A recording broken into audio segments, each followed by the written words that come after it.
ఓం మహాగణాధిపతయే నమః. ఓం గురుభ్యో నమః. ఓం శ్రీమాత్రే నమః. ఓం పితృదేవతాభ్యో నమః. ప్రేక్షకులందరికీ కూడా ఆ లలితాంబిక అమ్మవారి యొక్క అనుగ్రహం పరిపూర్ణంగా కలగాలని కోరుకుంటూ ఈరోజు మనం చెప్పుకోబోయేటువంటి టాపిక్ ఏమిటి అంటే, ఏ గ్రహం అంటే మనకి రవి నుంచి శని వరకు సప్తగ్రహాలు, రాహుకేతువులు ఛాయాగ్రహాలు. ఈ గ్రహాల్లో ఏ గ్రహం బాగోకపోతే ఎటువంటి ఫలితాలు, బాగుంటే ఎటువంటి ఫలితాలు, ఒకవేళ బాగోనట్లయితే మీకు జరిగే ఫలితాలను బట్టి మీరు ఏ పరిహార మార్గం చేసుకుంటే మీకు ఆ గ్రహ సంబంధించినటువంటి మంచి ఫలితాలు వచ్చి మీరు ఏ రకంగా మీరు లబ్ధి పొందుతారు అనేటువంటి విషయాన్ని మనం తెలుసుకుందాం. చంద్రగ్రహం మనకి వేదములలో చంద్రమ మనసో జాత అని చెప్పడం జరిగింది. చంద్రుడు మనసుకి కారకుడు. మీ యొక్క చంద్రుడు గనక స్థితి బాగోకపోతే మనసు కకలాధికరంగా ఉండదు, మానసికంగా దౌర్బల్యం ఏర్పడము, అన్ని విషయాల్లో భయపడము, మనసు స్థిమితంగా లేకపోవడము, కాన్సన్ట్రేషన్ చేయలేకపోవడము. అదేవిధంగా జ్యోతిష్ శాస్త్రరీత్యా చంద్రుడు అంటే మనసు ఒకటే కాకుండా ప్రయాణాలని, తల్లికారక మరియు మృగనాడి ఆస్ట్రాలజీలో అయితే అక్కలు కూడా చంద్రుడే చెప్తారు. అదేవిధంగా అత్తగారికి కూడా చంద్రుడే చెప్తారు. అంటే మీ యొక్క జన్మజాతకంలో చంద్రుడు స్థితి కనుక బాగోలేడు, తొందరగా ఈ మనసు సంబంధించినటువంటి విషయంలో తొందరగా స్ట్రెస్ అయిపోతూ ఉంటారు. అంటే తొందరగా వాళ్ళకి ప్రభావం అనేటువంటి పడుతూ ఉంటుంది దాని మీద. కాబట్టి మానసికమైనటువంటి స్ట్రెస్ కానివ్వండి, అదేవిధంగా భయాలు కానివ్వండి, ఇవన్నీ ఏర్పడుతుంటాయి. మరి చంద్రుడు బాగున్నాడు అనుకోండి, ఇదే చంద్రుడు ఒకటే గుర్తుపెట్టుకోండి, ఈ గ్రహం బాగుంటే ఏమిటి, బాగోపోతే ఏమిటి. సింపుల్ ఎగ్జాంపుల్, మన దగ్గర ఒక కారు ఉంది, కారు బాగుంటే అద్భుతంగా తిరుగుతాం, పాడైపోయింది అరే ఏమిట్రా బాబు ఆగిపోయింది అని చెప్పని దాన్ని పక్కన పడేసి వెళ్ళిపోతుంటాం. ఏదైనా అంతే, ఒక ఫుడ్ ఐటమ్ ఉంది, బాగుంది, ఉన్న 2 ముద్దలు ఎక్కువ తింటాం, బాగోలేదు వదిలేస్తాం. అంటే ఏమిటి, ఇక్కడ ఆస్ట్రాలజీ అంతా కూడా మీరు పూర్వజన్మలో చేసినటువంటి కర్మ బట్టి మీకు ఆ గ్రహం పర్టికులర్గా మంచి పొజిషన్లో ఉన్నప్పుడు ఈ జన్మ ఎక్కుతారు. ఇది గుర్తుపెట్టుకోండి.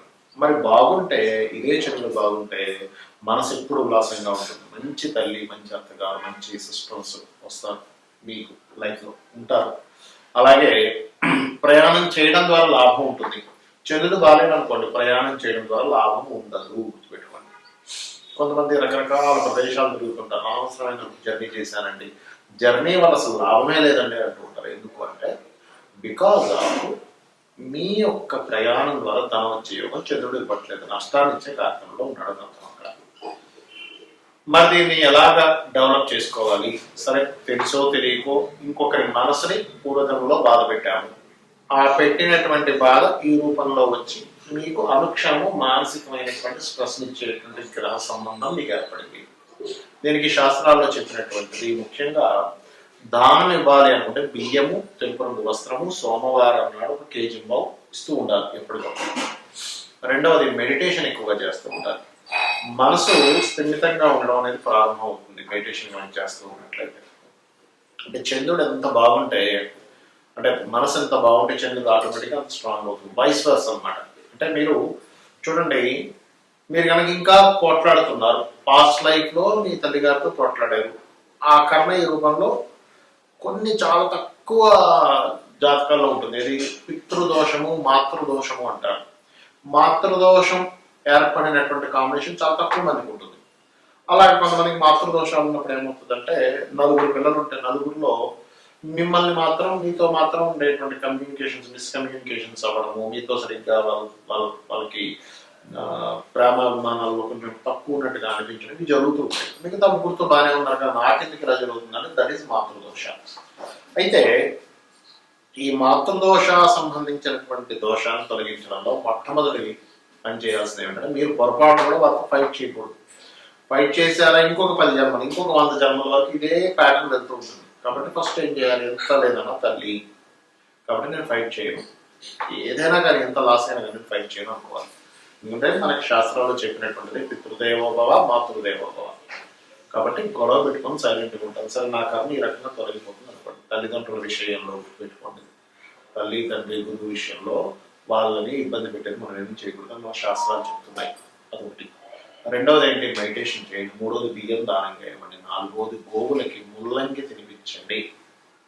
ఐదవది నవగ్రహాల్లో ముఖ్యంగా చంద్రగ్రహం దగ్గర, రాహుగ్రహం దగ్గర, శని భగవానుడి దగ్గర దీపారాధన చేయండి. చేసినట్లయితే అప్పుడు ఏమవుతుందంటే బాగుంటుంది.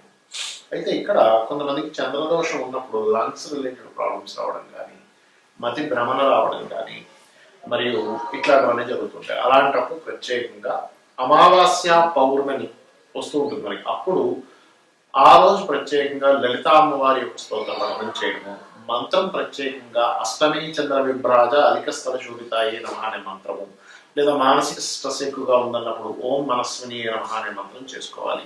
అయితే దీనికి ఎలాగా ఏంటనేటువంటి కండిషన్స్ కూడా నేను చెప్తాను, అవన్నీ కూడా తెలుసుకోండి.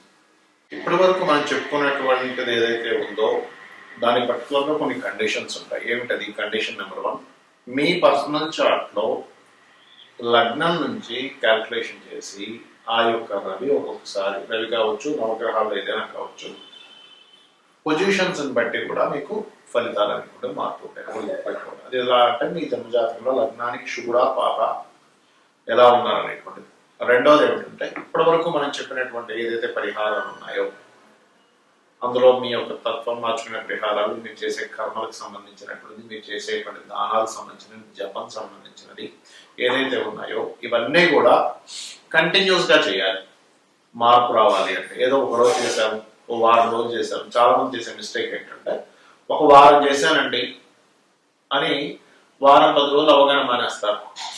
మళ్ళీ ఒక నెల రోజులకో, వారానికో, 2 వారాలకో గుర్తు వస్తుంది. 5 వారాలు మనం అనుకున్నాం కదా, మళ్ళీ స్టార్ట్ చేస్తారు. ఇలా మీరు చేసేటట్టయితే మీకు ఫలితం రాదు. ఖచ్చితంగా కాన్సన్ట్రేషన్ గా చేయాలి.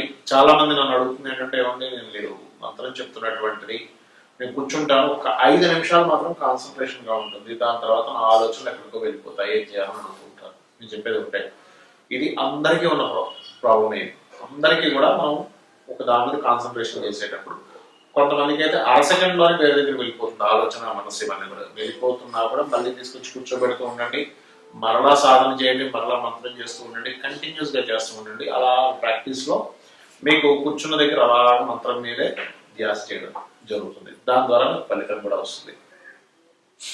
అలాగే మరొకటి ఏమిటంటే ఇక్కడ చాలా మంది అడుగుతున్నటువంటిది ఏంటంటే ఈ కండిషన్స్ లో, ఏమంటే మా ఇంట్లో పలానా వాళ్ళు అంటే ఉంటారుగా పెద్దవాళ్ళు ఎవరో ఒకరు గతించడం జరిగింది, ఇప్పుడు ఈ మంత్రము, ఈ దానము ఇవి చేయొచ్చా అని అడుగుతూ ఉంటారు.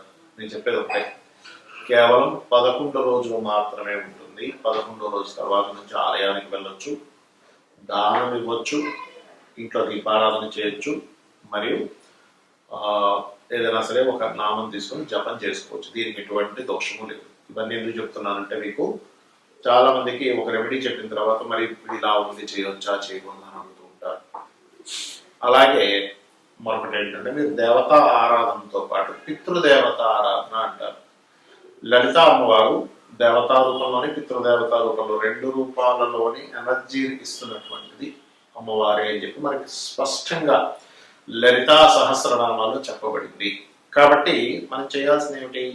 కేవలం ఇంట్లో దేవతా పూజ, లేకపోతే నిత్య దేవతారాధన, ఆలయానికి వెళ్ళడంతో పాటు అమావాస్యలు వచ్చినప్పుడు ప్రత్యేకంగా పితృదేవతల కోసమని స్వయం పాకం ఇవ్వండి. స్వయం పాకం అంటే మీకు బియ్యము 1 కిలోనో 2 కిలోలు 5 కిలోలు మీ స్తోమతను బట్టి బియ్యము, 2 రకాల పప్పులు, ఏవైనా వండుకునేటువంటి పప్పులు 2 రకాలు, ఆకుకూర 2 రకాల కూరగాయలు, పప్పు మిరపకాయలు, ఉప్పు ఇటువంటివి ఇస్తారు. ఇవి బ్రాహ్మణుడికి ఈశ్వర స్వరూపంగా భావించి చెప్పాలి. ఇవి ఎందుకు ఇవ్వాలి అంటే, మనకి తెలియకుండానే మన గ్రహస్థితి ఒక్కోసారి దేవతా ఆరాధనతో పోదు. పితృదేవత ఆరాధన చేస్తేనే పోతుంది. అంటే వాళ్ళ కృతజ్ఞతాభావంతో మనం ఇస్తున్నాం. చాలా మంది అనుకుంటారు ఏంటి, ఏమంటే మరి ఇక్కడ ఇస్తే ఈ వీళ్ళకి ఇస్తే అక్కడికి ఎలా వెళ్తుంది అని. ఇక్కడ మీరు అర్థం చేసుకోండి, ఒక బ్యాంకులో మనం చెక్ వేస్తే ఎక్కడో దేశంలో ఉండేటువంటి వాళ్ళకి డబ్బులు ఇవ్వట్లేదా? అలాగే మనము ఏదైనా సరే ఈ దేవతా శక్తి కానీ పితృదేవతా శక్తి కానీ ఎలా ఉంటుంది అంటే, చాలా స్పష్టంగా చూపిస్తున్నటువంటిది మన కంటికి కనబడేటువంటిది కాకుండా కంటికి కనబడకుండా కూడా కర్మ అనేటువంటిది జరుగుతూ ఉంటుంది. ఆ ఎనర్జీ అనేటువంటి ఫ్లో అవుతూ ఉంటుంది. కాబట్టి కంప్లీట్గా పితృదేవతలు ఉన్నారు, దేవతలు ఉన్నారు, భగవంతుడు అనేవాడు ఉన్నాడు, ఇప్పుడు నేను ఎంత అనుభవిస్తున్నా, ఇదంతా పూర్వజన్మలో చేసినటువంటి కర్మనే. ఇది బాగా అర్థం చేసుకోవాలి ముఖ్యంగా. ఇప్పుడు నేను ఏదైతే అనుభవిస్తున్నానో అది మంచి కావచ్చు, చెడు కావచ్చు, ఇదంతా పాస్ట్ లైఫ్లో నేను చేసినటువంటి కర్మ ఇప్పుడు అనుభవిస్తున్నాను. దీన్ని తొలగించుకోవడం కేవలం దేవతారాధన, పితృదేవతారాధన ద్వారానే అనుకోవాలి. ఇక మరొక పాయింట్ చెప్పి ముగిస్తాను. చాలా మంది అంటుంటారు, ఏమండి ఈ దానము ఆలయంలో ఉన్న పురోహితుడికే ఇవ్వాలా, బయట బెగ్గర్స్ ఉంటారు లేకపోతే ఇంకెవరైనా ఉంటారో వారికి ఇవ్వచ్చా అని అడుగుతూ ఉంటారు.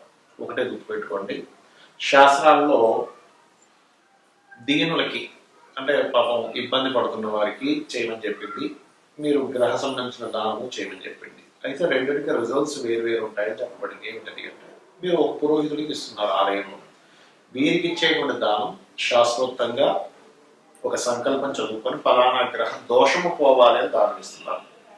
అంటే ఏమిటి, మీ యొక్క పాస్ట్ లైఫ్ లో చేసిన కర్మ యొక్క దోషాన్ని ఈ యొక్క పురోహితుడు తొలగించడానికి ఆ దానాన్ని తీసుకుంటున్నాడు. తర్వాత అతను గాయత్రి జపం చేసుకుంటాడు. దాని ద్వారా మీ యొక్క కర్మ చాలా మటుకు దగ్ధం అయ్యేటువంటి ప్రాసెస్ ఈ దానం. మరి బయట ఇస్తాను చూసారా, బయట ఎవరికైతే మీరు బిచ్చగాళ్ళకు అనుకునే వాళ్ళకి లేకపోతే ఏమీ లేనటువంటి పేదవారికి మీరు దానం ఇస్తారు. డబ్బులు కానివ్వండి, వస్త్రం కానివ్వండి, అన్నం కానివ్వండి, ఏదైనా సరే మీరు వాళ్ళకు ఉపయోగపడేది ఇస్తున్నారు అనుకోండి. ఇది దేనిగా కన్వర్ట్ అవుతుంది అంటే మీరు పాస్ట్ లైఫ్లో చేసినటువంటి దోషము తొలగించడానికి అది తోడ్పడదు, ఫ్యూచర్ వాడికి ఉపయోగపడుతుంది. అంటే నెక్స్ట్ జన్మకి పుణ్యంగా మారుతుంది. ఇది డొనేట్ చేసేవన్నీ కూడా పుణ్యంగా మారుతాయి. దోషం తీసేసేయడానికి పురోహితుడు ఇచ్చేవన్నీ కూడా పాస్ట్ లైఫ్లో చేసినటువంటి దాన్ని దోషం తొలగించడానికి ఉపయోగపడతాయి. దీన్ని దృష్టిలో పెట్టుకొని మీరు దానం చేయండి, అనేటువంటి తప్పు లేదు. సో ఇప్పుడు నేను చెప్పినటువంటి కండిషన్స్ ఏవైతే ఉన్నాయో ఇవన్నీ పాటించి మీరు ఆ లలితాంబిక అమ్మవారి యొక్క అనుగ్రహాన్ని పరిపూర్ణంగా పొందాలని మనస్ఫూర్తిగా కోరుకుంటూ శ్రీమాత్రే నమః.